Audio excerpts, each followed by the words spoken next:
he had a good day yesterday, so he's having another skate today. If he feels good tomorrow, we'll just keep pushing that. We'll go next to Paul Friesen from the Winnipeg Sun. Go ahead, Paul. Just to follow up a bit on that, Paul. So today was his second skate, and yesterday's obviously went well without any setbacks. Yep, correct. Okay, good.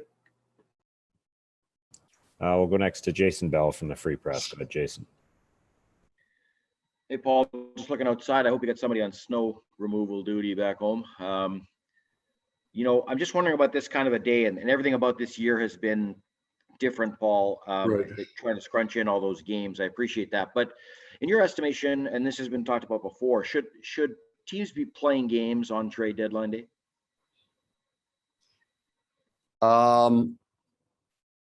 It certainly makes it easier for everybody if you don't, then you're not, you know, there's always that fear a guy would get hurt in the morning skate and then a deal would disappear. And there's a challenge, right?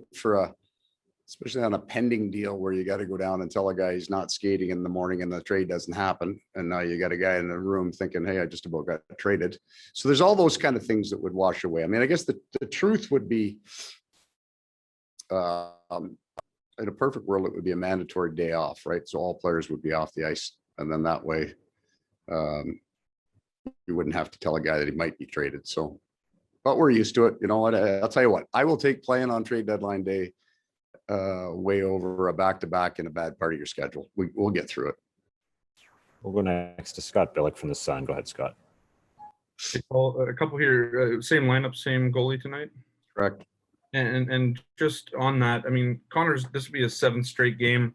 Is there any, I mean, first start of the week also, if you want to mention something about that too, but just having him playing that many straight games, are you looking to get Laurent in here at some point just to give Connor a rest? I know there's that balance obviously with Connor. Yeah, so if I had Lauren playing in what would have been the second Vancouver game and possibly one of 2 Montreal, and then we got this block. So Helly feels so good right now that rhythm is everything to him. He's not playing the back-to-back, both games of the back-to-back, so there is a break coming up. It's just, you know, we had 1 game in 5 days for him. He's kind of going, I'd like to run this for a little while. I feel good. And he operates really well on not skating on off days. So for him, the schedule's almost in some ways half as heavy as it normally is because he just doesn't practice. So he's feeling stronger now than I think he ever has. And we are mindful of the number of games that he's played. And we do need LB to get back on his horse and get into a game because we'll get, you know, 6 games coming up, Toronto, Edmonton, and we're going to need that option. We'll go next to Kelly Moore from CJOB. Go ahead, Kelly. Hey, Paul, with respect to this series, one of the things that has really stood out is the big period for your club. And in 4 of your 5 wins, you've been able to score 3 goals in a period in each of them. Is there anything when you look back on the videotape that has led to that or been a tip-off to that? You just overwhelm them at some point? Or no, you know what? I think we've done a really good job of respecting their team like we have, and rightfully so. We haven't had to work ourselves up to it. These guys play hard against us and they play hard against everyone. I think sometimes when you got a young team, if you can get on them a little bit, right, you can kind of seize that momentum. But the opposite is true for you. They can get on those fast momentum rolls, right? If they score a goal or they get a bunch of pucks to your net, their game really speeds up. So maybe that's a factor. I haven't felt, in 2 of the games, I thought, geez, I think in the game 2 of the first 3-game block we played here, and then I thought the other night in Winnipeg, we were pretty good in those games and pretty solid. The rest of them were very, very tight games. We'll go next to Sarah Oleski from TSN. Go ahead, Sarah. Hi, Paul. Just wondering what your day is like on a trade deadline day. Are you on the phone with Kevin often? Yeah. Do you have to leave your phone on maybe not have the nap that you might usually? Yeah. So the trade deadline day is a day, you know, probably more in the media world than it is because this has been going on for 2 or 3 weeks, right? And sometimes longer, right? You've been talking about the players who's available for the most part is reasonably well known as you close in on today. So we've already watched all those guys. Unusual year this year because we haven't seen anybody outside our division. So you spend a little more time watching the names that come up and giving your opinion. And then you're just checking in all the time, right? We've got stuff to do at the rink. We've got a game day to produce. So you're just calling all the time, see what's going on. Go next to Murat Atesh from The Athletic. Go ahead, Murat. Thanks, Gregor. Paul, I remember when Neil Pionk was a new acquisition, and you said that, you know, one of the things that you were able to look at is just how he turns his head when he covers the ice, and you knew he would be a good fit. What are some of the other, you know, defenseman 101 things that we can be looking to on video that you might be looking at when people ask you your opinion on these guys out of market? So the guys that are great defenders don't get locked on the puck very often, right? And they've got a really good sense of when to get real aggressive on an offensive player and when to lay off them. And so much of that is just the awareness. So when you watch a game, I don't mean you personally, when people watch a game, you have a tendency to watch the puck and the puck carrier.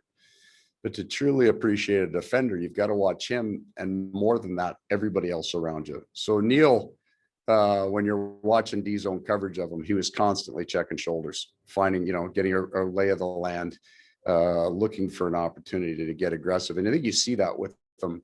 He'll just hold position, and then he's lightning fast when he makes that decision to close the gap, gets his stick on a lot of pucks because I think he surprises people. There's always an opportunity for a defenseman to pinch at the offensive line would be another area. Those reads, when to pinch, when to be aggressive, when to pull. And in every system, everybody's got one. They're all fairly similar. I mean, there's always a breakdown, and that's really where the high IQ comes out. So everybody's got a job. And then somebody gets beat. And what does a defenseman do after when the first guy gets beat? When you're almost ad-libbing out there, what are our instincts? We felt Neil was really strong in all three of those areas. Those are kind of the things I look at in defensemen. Just a couple more for Coach. We'll go back to Paul Friesen from the Sun. Go ahead, Paul. Thanks, Gregor.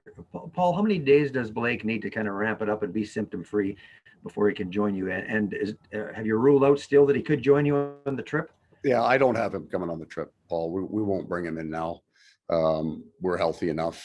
And so the problem is I don't think there's a minimum number of days, right? Where if a guy felt great, he's going to have to go through a good heavy skate. He's going to have to test.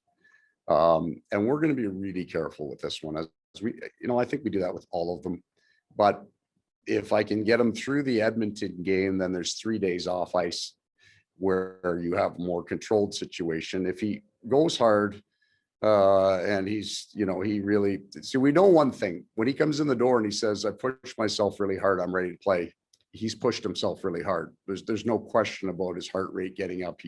That's how he is. So once the doctors sign off on him and he says he wants to play, he'll go back in the lineup, but I'm not in a hurry to get him back in. And final question to Jason Bell from the Free Press. Go ahead, Jason. Hey, Paul, I'm just wondering, again, with the weirdness of this whole year, is there any difference to not worrying too much about finishing first, second, or third when maybe home ice, at least on the ice, doesn't matter much, but I know the guys would rather sleep in their own beds, but Yeah. Or do you still kind of gauge where you might finish? Yeah, we just, and it's, everybody's different. We wouldn't have spent a whole lot of time with the standings up on the board saying, hey, we really need to try to win this one because we could finish here. I don't sense any casualness in our room or lack of awareness of where we're at. And I would look for it mostly in our play, and it's been good. I mean, I liked our last game. I think we're pushing hard here. We're playing well. So yeah, you'd like to finish first every year, but you want to make the playoffs and you want to be playing right when you get there. So we won't spend any time talking about the points or the standings.